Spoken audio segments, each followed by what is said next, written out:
Seringkali Allah berbicara melalui situasi dan keadaan kita. Namun seringkali kita tidak tahu, bahkan cuek dengan itu. Sehingga kita mengalami yang namanya kerugian, bahkan hal-hal yang tidak mengenakkan.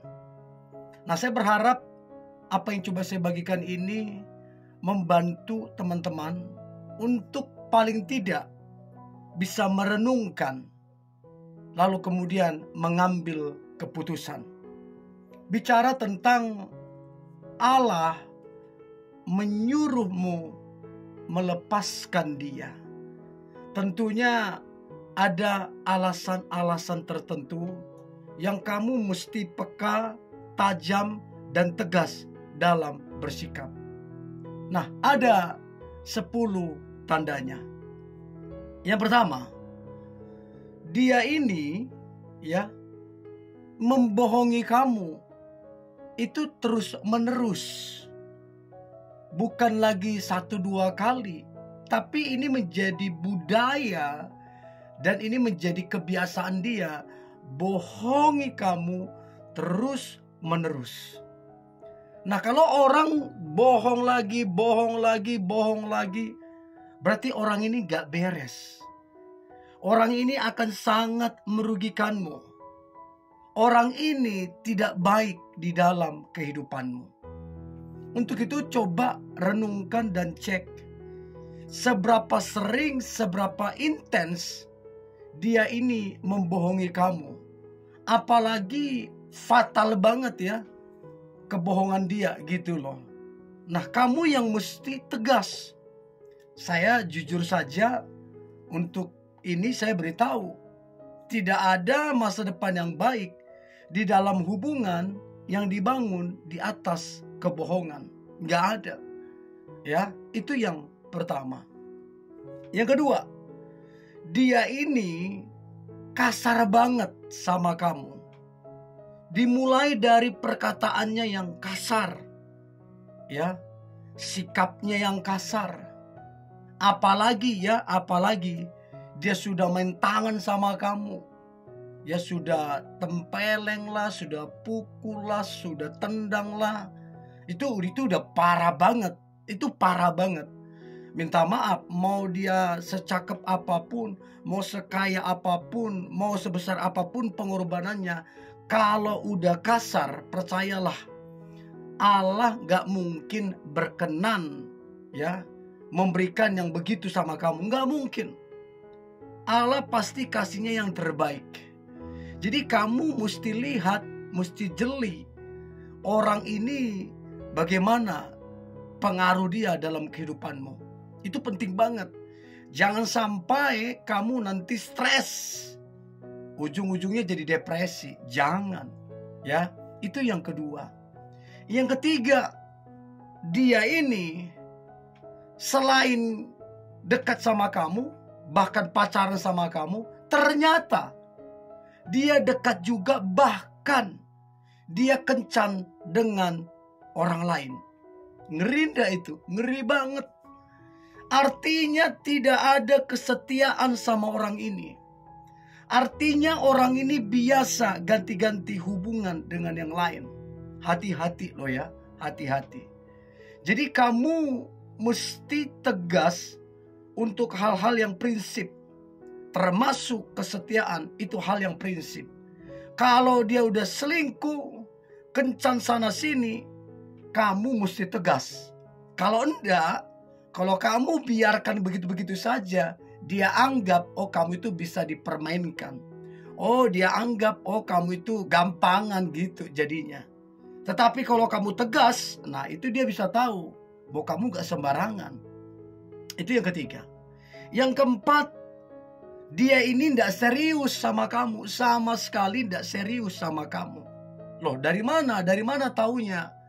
Loh kalian udah jalin hubungan, tapi tidak pernah memperkenalkanmu kepada teman-temannya, kepada keluarganya.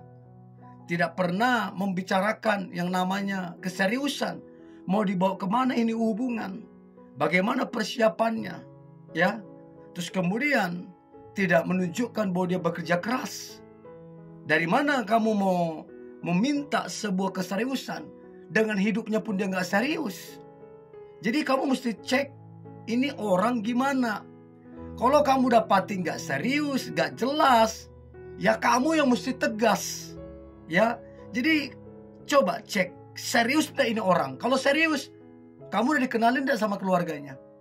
Kalau dia serius, udah bicarakan nggak hubungan kalian kemana arahnya? Terus kemudian dia kerja keras nggak? Orang kalau serius ya pasti kerja keras. Namanya dia serius, ya. Karena apa? Ya namanya menikah, namanya berkeluarga, ya butuh biaya. Kalau nggak kerja keras gimana? Itu yang keempat. Yang kelima, dia bersikap misterius. Bayangin, bisa-bisanya dia bersikap misterius. Sekarang saya tanya, kamu tahu nggak di mana rumahnya? Kamu tahu nggak keluarganya, saudaranya, orang tuanya? Kamu tahu nggak? Kamu tahu nggak dia sebenarnya kerja apa? Kamu tahu nggak aktivitas dia sehari-hari? Nggak tahu kan? Padahal kalian sudah lama jalan, udah lama pacaran, tapi kamu nggak tahu. Ini misterius, nggak baik untuk kamu. Ya, jadi tegas kamunya. Itu yang kelima. Yang keenam, orang tuamu bahkan teman-temanmu tidak setuju, tidak merestui kedekatan ataupun hubungan kalian. Bayangin ya, orang tuamu saja sudah tidak setuju, ditambah lagi teman-temanmu. Berarti kan orang ini gak baik untukmu. Gak baik. Ya, suara mayoritas untuk kemudian tidak merestui kalian. Nah, kamu mesti renungkan baik-baik. Jangan ngotot. Udah tahu salah ngotot, baru nanti udah gimana-gimana menyesal. Kan gak bijak namanya itu. Ya, jadi yang keenam itu. Yang ketujuh, dia tidak seiman dengan kamu. Coba renungkan baik. Mungkinkah Allah memberikan jodoh kepada kamu, lalu kemudian jodohmu itu tidak mempercayai Allah yang kamu sembah? Kan gak mungkin. Coba logika sederhananya begitu. Gak mungkin. Jadi kamu jangan ngotot, jangan maksa. Oh nanti saya bawa ke agama saya begini, saya begini, saya begini, saya begini. Jaminannya apa? Apa jaminannya kamu bisa bawa dia? Sehebat apa rupanya kamu? Sedangkan Tuhan saja tidak berkenan, terus kamu mau mengandalkan kekuatanmu. Jadi dia yang tidak seiman. Nah, kamu mesti jeli di situ. Nah, kemudian yang kedelapan, dia kekanak-kanakan. Egoisnya di situ. Marah-marah gak jelasnya di situ. Tidak ada tanggung jawab, tidak ada komitmen. Ya, terus kemudian ngambekan. Terus kamu mau harapkan apa yang begitu? Ditambah lagi bosanan. Waduh, parah banget. Nah, terus kamu mau harapkan apa? Ya, jadi coba lihat. Ini orang gimana? Kekanak-kanakan atau gimana? Nah, kamu mesti tegas. Kalau enggak, kamu nanti dikorban. Ya, itu yang kedelapan. Yang kesembilan, dia menyepelekan banget kamu. Betul-betul kamu disepelekan sama dia. Ya, tidak ada respectnya, tidak ada penghargaannya sama kamu. Betul-betul kamu disepelekan secara omongan, secara perbuatan. Aduh, nyakitin banget, sakit banget dengar kata-katanya dan perlakuannya. Betul-betul kamu disepelekan. Nah, kamu coba cek, kamu sering gak disepelekan? Itu penting banget, jangan sampai nanti kamu kecewa. Ya, dan yang terakhir, tanda Allah menyuruhmu untuk kemudian melepaskan dia.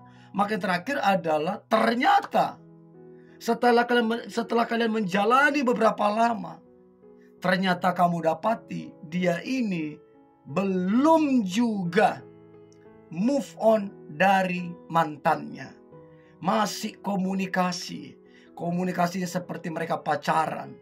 Bahkan masih ketemu diam-diam. Panggilan sayangnya, haninya, segala macam belum berubah, masih sama. Jadi kamu apanya dong? Ya jelas-jelas kamu tempat pelarian dia. Kamu apanya dong? Ya minta maaf, jelas-jelas berarti kamu tempat untuk dia melampiaskan. I don't know apa yang dilampiaskan.